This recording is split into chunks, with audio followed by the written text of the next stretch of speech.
L'histoire du petit astronaute, en fait, je l'ai écrite parce qu'à la base, des histoires lumineuses, des histoires qui racontent le bonheur ordinaire d'une famille extraordinaire, il n'y en avait pas. Moi, quand j'ai reçu le diagnostic pour mon fils et que le médecin me dit, nous annonce paralysie cérébrale, on essaye de s'accrocher à des images positives, qu'elles soient dans la fiction, que ce soit dans les témoignages qu'on a pu entendre. J'en ai pas trouvé. On se rend compte à quel point le handicap est associé surtout à des problèmes, des enjeux médicaux, des enjeux sociaux, etc. Et je me suis dit, c'est quand même fou que l'image qu'on ait du handicap, ça soit aussi triste. Et que les personnes handicapées ne soient pas intégrées dans l'image qu'on a de notre famille, dans notre identité collective. Ils ne sont pas invités à la photo de famille. J'ai voulu, en fait, créer cette espèce d'histoire fictive, bien sûr, mais une histoire à laquelle les gens vont pouvoir éventuellement s'accrocher pour dire, voilà, le bonheur est possible. Il ne sera pas facile, il ne ressemblera pas à ce qu'on avait initialement imaginé, mais le bonheur est possible.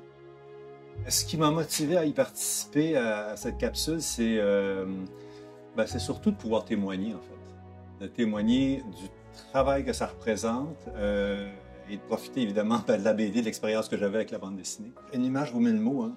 Fait que j'ai l'impression que rien qu'avec quelques dessins, quelques phrases bien senties, écoute, c'est un message qui passe tellement bien, là.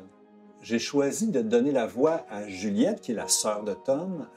C'est une décision qui a été prise très tôt dans le processus de la bande dessinée. Et ce que je trouvais important là-dedans, c'est qu'en lui donnant la parole, on donne la parole à la fratrie. La fratrie, c'est ces gens-là qui sont en périphérie de l'onde de choc, puis qui sont souvent oubliés un peu dans ces histoires-là. Et donc, de raconter cette histoire-là à travers Juliette, pour moi, ça a donné vraiment un nouveau souffle dès qu'on arrive à l'âge adulte pour ces enfants-là. Il y a très peu de ressources. On ne peut pas prétendre que ces enfants-là ont arrêté leur développement à 21 ans.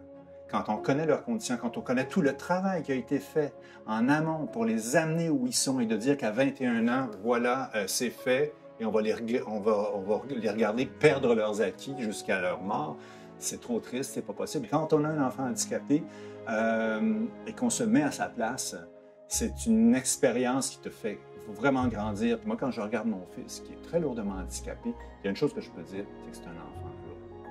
Puis ça, c'est l'affaire dont je suis le plus fier.